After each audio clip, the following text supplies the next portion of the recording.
नमस्कार साथियों, स्वागत है आप सभी का आपके अपने YouTube channel Rathore academy by Rohit Rathore में। आज की इस वीडियो में लेकर आए हैं जनरल नॉलेज के टॉप 30 क्वेश्चन जो आपकी आगामी सभी परीक्षाओं के लिए हेल्पफुल होने वाले हैं। तो चलिए दोस्तों, लेते हैं आज का पहला प्रश्न। पहला प्रश्न है, भारत की संविधान सभा किसके अनुसार गठित की गई? बताइए दोस्तों राइट आंसर। भारत की संविधान सभा किसके अनुसार गठित की गई थी? तो वो की गई थी कैबिनेट मिशन योजना, यानी कि डी ऑप्शन करेक्ट हो जाएगा। भारत की संविधान सभा कैबिनेट मिशन योजना के द्वारा गठित की गई थी। अगला क्वेश्चन है, संविधान सभा के सदस्यों को निम्न में से किसके प्रत्यक्ष रूप से निर्वाचित किया? बताइए साथियों राइट आंसर। संविधान सभा के सदस्यों को निम्न में से किसने प्रत्यक्ष रूप से निर्वाचित किया था? तो इस क्वेश्चन का राइट आंसर है प्रांतों की विधानसभा, यानी कि ए ऑप्शन करेक्ट हो जाएगा। अगला प्रश्न है, संविधान सभा की स्थापना कब हुई थी? बताइए दोस्तों राइट आंसर। संविधान सभा की स्थापना कब हुई थी? तो वो हुई थी 9 दिसंबर 1940 को, यानी कि बी ऑप्शन करेक्ट हो जाएगा। मोस्ट इंपॉर्टेंट क्वेश्चन है, बार बार परीक्षा में पूछा जाता है। 9 दिसंबर 1940 को संविधान सभा की स्थापना की गई थी। अगला प्रश्न है, संविधान सभा के उद्घाटन अधिवेशन की अध्यक्षता किसने की थी? बताइए दोस्तों राइट आंसर। संविधान सभा के उद्घाटन अधिवेशन की अध्यक्षता किसने की थी? तो वो की थी सच्चिदानंद सिन्हा ने, यानी कि सी ऑप्शन करेक्ट हो जाएगा। सच्चिदानंद सिन्हा के द्वारा संविधान सभा का उद्घाटन किया गया था। अगला प्रश्न है, संविधान सभा के स्थायी अध्यक्ष कौन थे? बताइए साथियों right answer. Most important question है, बार बार परीक्षा में पूछा जाता है। संविधान सभा के स्थायी अध्यक्ष कौन थे? तो वो थे डॉक्टर राजेंद्र प्रसाद, यानी कि सी ऑप्शन करेक्ट हो जाएगा। संविधान सभा के स्थायी अध्यक्ष माननीय डॉक्टर राजेंद्र प्रसाद जी थे। अगला प्रश्न है, भारतीय संविधान सभा की प्रारूप समिति के अध्यक्ष कौन थे? बताइए दोस्तों राइट आंसर। भारतीय संविधान सभा की प्रारूप समिति के अध्यक्ष कौन थे? तो इस क्वेश्चन का सही जवाब है बी आर अम्बेडकर, यानी कि ऑप्शन करेक्ट हो जाएगा। भीम राव अम्बेडकर भारतीय संविधान सभा की प्रारूप समिति के अध्यक्ष थे। अगला क्वेश्चन है, संविधान सभा का संवैधानिक सलाहकार किसे नियुक्त किया गया था? बताइए दोस्तों right answer. Very very important question है। संविधान सभा का संवैधानिक सलाहकार किसे नियुक्त किया गया था? तो वो किया गया था बी एन राव को, यानी कि बी ऑप्शन करेक्ट हो जाएगा। क्या हो जाएगा? बी ऑप्शन इसका सही जवाब हो जाएगा। अगला क्वेश्चन है, संविधान सभा में उद्देश्य प्रस्ताव किसने प्रस्तुत किया था? बताइए साथियों राइट आंसर। संविधान सभा में उद्देश्य प्रस्ताव किसके द्वारा प्रस्तुत किया गया था? तो वो किया गया था जवाहरलाल नेहरू जी के द्वारा, यानी कि डी ऑप्शन करेक्ट हो जाएगा। अगला क्वेश्चन है, संविधान सभा ने अंतिम रूप से संविधान को कब पारित कर दिया? बताइए साथियों राइट आंसर। संविधान सभा ने अंतिम रूप से संविधान को कब पारित कर दिया था? तो इस क्वेश्चन का राइट आंसर है 26 नवंबर 1949 को, यानी कि सी ऑप्शन करेक्ट हो जाएगा। याद रखिएगा, इंपॉर्टेंट क्वेश्चन है। अगला प्रश्न है, भारतीय संविधान किस दिन से पूर्णतः लागू हुआ था? बताइए दोस्तों राइट आंसर। इंपॉर्टेंट क्वेश्चन है और सिंपल सा क्वेश्चन है। तो इस क्वेश्चन का राइट आंसर है 26 जनवरी 1950, यानी कि सी ऑप्शन करेक्ट हो जाएगा। 26 जनवरी 1950 को भारतीय संविधान को लागू किया गया था। अगला क्वेश्चन है, भारत गणतंत्र कब बना था? बताइए साथियों राइट आंसर। भारत गणतंत्र कब बना था? तो इस क्वेश्चन का राइट आंसर है 26 जनवरी 1950, यानी कि डी ऑप्शन करेक्ट हो जाएगा। अगला क्वेश्चन है, भारत एक गणतंत्र है, इसका अर्थ है? बताइए साथियों राइट आंसर। भारत एक गणतंत्र है, इसका क्या अर्थ है? तो इसका अर्थ है भारत में वंशानुगत शासक नहीं है, यानी कि सी ऑप्शन करेक्ट हो जाएगा। भारत में वंशानुगत शासक नहीं है, भारत एक गणतंत्र है, इसका अर्थ है। अगला क्वेश्चन है, संविधान सभा द्वारा अंतिम रूप से पारित संविधान में कुल कितने अनुच्छेद और अनुसूचियां थीं? बताइए दोस्तों राइट आंसर। संविधान सभा द्वारा अंतिम रूप से पारित संविधान में कुल कितने अनुच्छेद और अनुसूचियां थीं?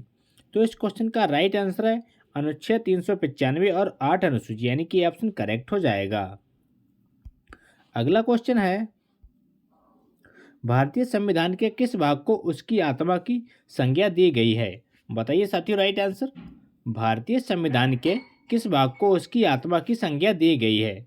तो वो संज्ञा दी गई संवैधानिक उपचारों का अधिकार, यानी कि सी ऑप्शन करेक्ट हो जाएगा।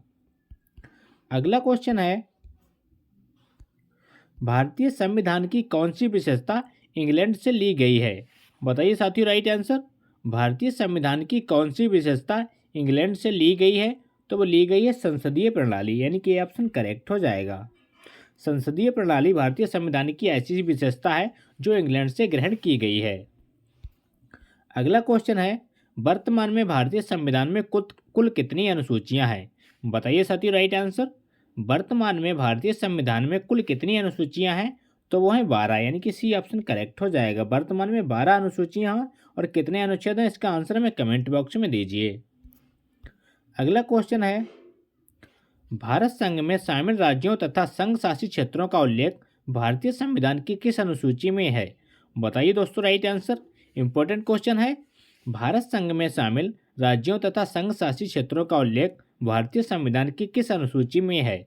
तो इस क्वेश्चन का सही जवाब हो जाएगा प्रथम अनुसूची, यानी कि ऑप्शन करेक्ट हो जाएगा। अगला क्वेश्चन है, भारतीय संविधान की तीसरी अनुसूची का संबंध किससे है? बताइए साथियों राइट आंसर। भारतीय संविधान की तीसरी अनुसूची का संबंध किससे है? तो वह शपथ एवं प्रतिज्ञान से, यानी कि बी ऑप्शन करेक्ट हो जाएगा।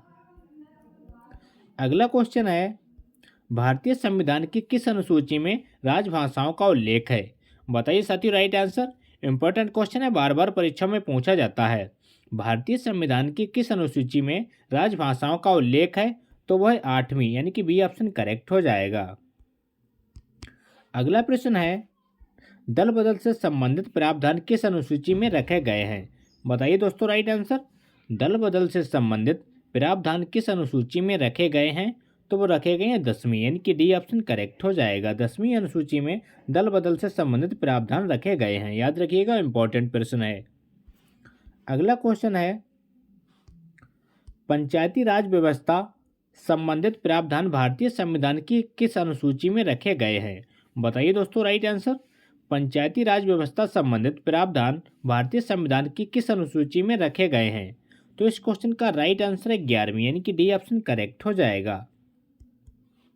अगला प्रश्न है, भारतीय संविधान के किस अनुच्छेद में यह अंकित है कि भारत अर्थात इंडिया राज्यों का एक संघ होगा? बताइए साथियों राइट आंसर।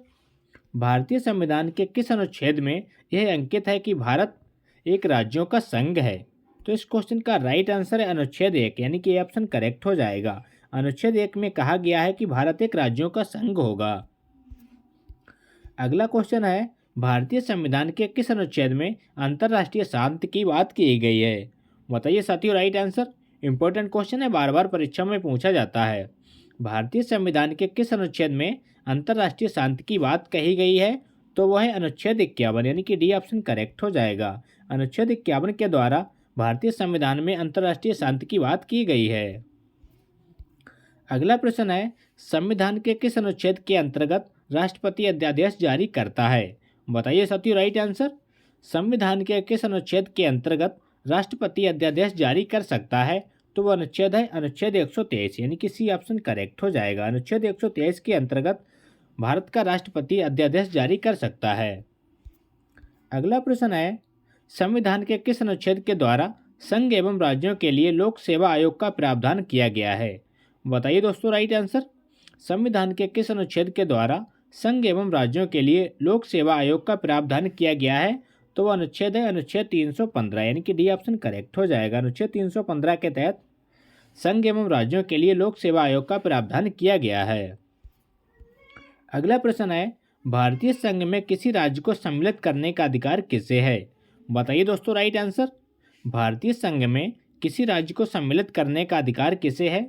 सिंपल सा क्वेश्चन है, तो इस क्वेश्चन का राइट आंसर है संसद, यानी कि बी ऑप्शन करेक्ट हो जाएगा। अगला प्रश्न है, वर्ष 1953 में गठित राज्य पुनर्गठन आयोग के अध्यक्ष कौन थे? बताइए साथियों राइट आंसर। वर्ष 1953 में गठित राज्य पुनर्गठन आयोग के अध्यक्ष कौन थे? तो इस क्वेश्चन का राइट आंसर है न्यायमूर्ति फजल अली, यानी कि ऑप्शन करेक्ट हो जाएगा। इंपॉर्टेंट क्वेश्चन है, बार बार परीक्षा में पूछा जाता है। अगला प्रश्न है, भाषाई आधार पर राज्यों का पुनर्गठन कब किया गया था? बताइए दोस्तों राइट आंसर।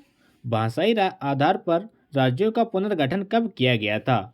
तो इस क्वेश्चन का राइट आंसर है 1953 में, यानी कि सी ऑप्शन करेक्ट हो जाएगा। 1953 ईस्वी में भाषाई आधार पर राज्यों का पुनर्गठन किया गया था। अगला प्रश्न है, भाषाई आधार पर गठित भारत का प्रथम राज्य कौन सा है? बताइए दोस्तों राइट आंसर। इंपॉर्टेंट क्वेश्चन है, तो इस क्वेश्चन का सही जवाब है आंध्र प्रदेश, यानी कि डी ऑप्शन करेक्ट हो जाएगा। आंध्र प्रदेश एक ऐसा राज्य है जिसे भाषा के आधार पर गठित किया गया था। अगला प्रश्न है, भारत की नागरिकता किस प्रकार प्राप्त की जा सकती है? बताइए साथियों राइट आंसर। भारत की नागरिकता किस प्रकार प्राप्त की जा सकती है? तो इस क्वेश्चन का राइट आंसर है जन्म से, वंशानुक्रम से और देशीकरण से, यानी कि इन सभी प्रकार से भारत की नागरिकता प्राप्त की जा सकती है। तो इस क्वेश्चन का सही जवाब डी हो जाएगा। तो ये थे दोस्तों आज के मोस्ट इंपॉर्टेंट क्वेश्चन। अगर वीडियो अच्छा लगा हो तो लाइक करें, दोस्तों के साथ शेयर करें और चैनल पर नए हो चैनल को सब्सक्राइब करना ना भूलें। मिलते हैं नेक्स्ट वीडियो में, तब तक के लिए प्यार भरा नमस्कार।